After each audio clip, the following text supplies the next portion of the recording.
down at our usual spot. Lakeside was great the other day, but I've just come down to my local car park. Trying something out. Let me know what you think and we'll see how it goes. Right, so I had these wheels a while ago. I ordered them off eBay. They're for my WR8, but they sent me the wrong size. And then they were like, oh, don't worry, just keep them. They didn't want them back. They fit here. They're a little bit narrower, maybe a mil or two wider in diameter. They're not glued. They are, well, they're glued now, but they don't come glued. They're foamed, they're not belted. I don't think these are gonna last long at all, but we can have a look and see how we get on. I haven't used this shell in a while actually. And yeah, let's see what happens. I'll start slow.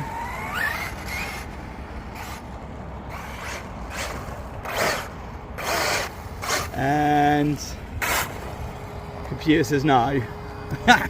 Right, so yeah, that's come off there. That's come off there. So need some stronger glue maybe. I don't know. I'll put them back on the shelf and they can just be used for car stands. We'll switch over to the other wheels. We'll have a little hoon whilst we're here. Right, as that was unsuccessful, switched over to the Superforza GT wheels. These are pretty nice. They don't last as long as the white hoons, I would say, but they were cheaper, so we'll give them a go. And they will last longer than foam tyres that aren't very well glued.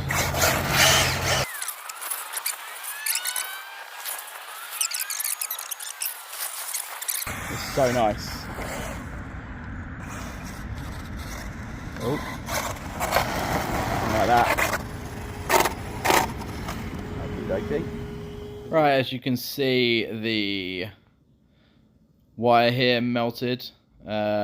I thought it melted, but when I got home and took it apart and took off the heat wrap, realized it just snapped. The solder just snapped, and then obviously it melted through the wire. So yeah, we had to play around with that, get it soldered back on, get some fresh heat wrap on there, and then I'll show you a picture of what I've done there, and then we'll go over to some hooning to make sure it works. Right, I think we might have fixed it. Yeah, managed to solder it back together, heat wrap it. Fingers crossed that we've done a good enough job that's going to suffice. And got a full battery pack with us, and we'll see how we go on. Got the V2 programmer. We've adjusted the LiPo cutoff. I put it down to 3.3 for a cell, so hopefully that will give us a little bit longer life, but I haven't taken it down as low as it can go. And then we up the punch rate, and I put that up to 6.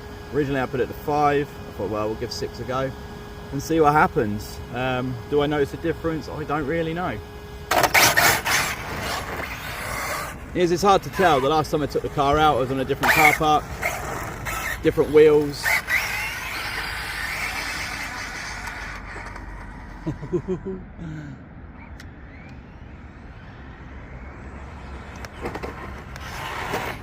It is a monster though.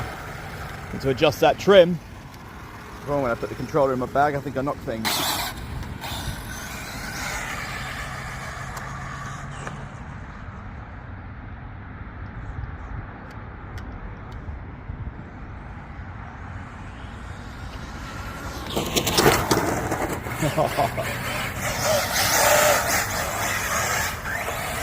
Right, what I want to do, take the shell off, check my soldering.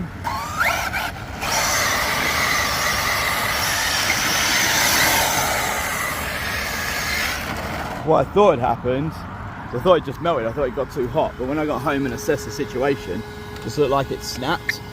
So then I bought some new pins, soldered it on, like I said, heat wrapped it. No, turn it around, get the correct side. And that heat wrap feels tacky, but yeah, I don't know. It's still there, hasn't melted off. Feels warm,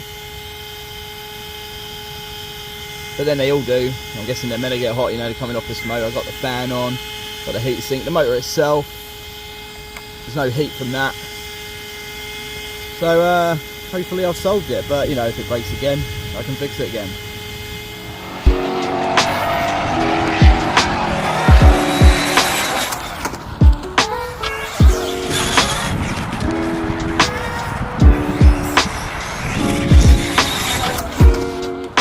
Not the most aerodynamic way of doing a speed run, but just to get a ballpark figure, let's go for it.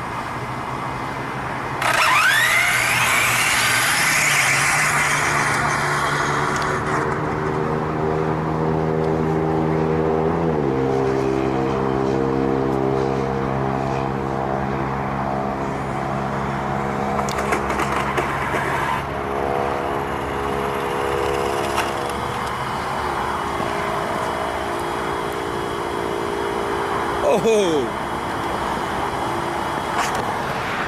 happy days. Oh, zoom out.